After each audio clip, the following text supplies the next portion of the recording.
Salut à tous, le journal du foot de ce mardi 3 mars. Le FC Barcelone a sa part de responsabilité dans la fragilité d'Ousmane Dembélé. L'équipe décortique les vraies raisons des blessures à répétition de l'international français depuis son arrivée en Catalogne il y a 2 ans et demi. Dembélé a souvent été critiqué pour son hygiène de vie, son alimentation, ses nuits passées à jouer aux jeux vidéo. Mais le quotidien sportif qui a interrogé son cuisinier personnel assure que des dirigeants barcelonais auraient reconnu lors d'une réunion avec le joueur avoir une responsabilité dans cet enchaînement de blessures sans vouloir l'assumer publiquement.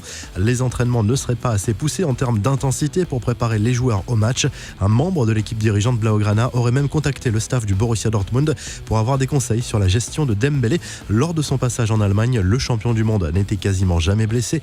Kylian Mbappé reste le chouchou des Français. Selon le baromètre CSA Research, les Français ont majoritairement une opinion positive du joueur du PSG.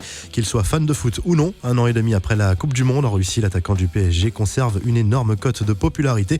Selon cette étude, 88% des personnes interrogées se décrivant comme des fans de football ont une opinion positive, bonne ou très bonne, du joueur de 21 ans. Selon ce même baromètre, les fans de foot estiment que Dimitri Payet a sa place pour l'Euro 2020 avec les Bleus dans la liste des 23. Ronaldo s'est récompensé ses joueurs après une victoire importante. En plus des primes classiques, le Brésilien, aujourd'hui président de Valladolid, attribue parfois des cadeaux supplémentaires. Selon la presse locale, après le succès important contre l'Espagnol Barcelone, Ronaldo aurait notamment offert des iPhones et des billets d'avion à ses joueurs. Quelques infos en bref, le PSG jouera-t-il à huis clos son match retour contre le Borussia Dortmund la semaine prochaine? L'UEFA étudie la question pour l'ensemble des huitièmes de finale retour à cause du coronavirus. L'instance du football européen veut surtout éviter les reports. Le RB Leipzig a dû présenter ses excuses après une grosse polémique en Allemagne.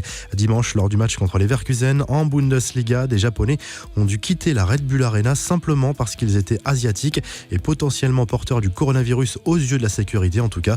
La fédération anglaise a étendu la suspension de Daniel Sturridge, coupable d'entorse au règlement sur les paris sportifs. L'ancien joueur de Liverpool a expliqué que cette décision était à l'origine de la résiliation de son contrat avec Trabzonspor lundi.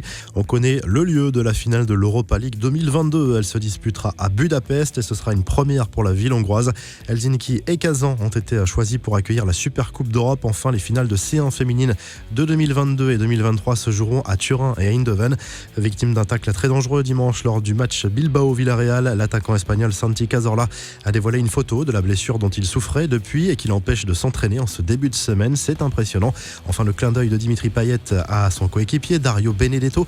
Le meneur de jeu olympien a récupéré le maillot porté par l'Argentin lors de son triplé à Nîmes vendredi dernier.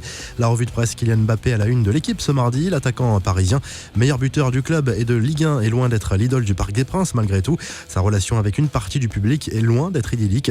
En Italie, la Gazette dello Sport évoque la dernière polémique concernant le Milan AC.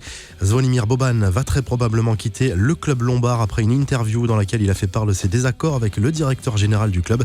Paolo Maldini pourrait suivre. Tuttosport revient sur la colère des grands clubs contre la Ligue italienne. Le président de l'Inter Milan notamment a publié un violent texte sur son compte Instagram pour critiquer le patron de la Ligue après le report de Juve Inter. Il l'a notamment qualifié de plus grand clown qu'il ait jamais vu.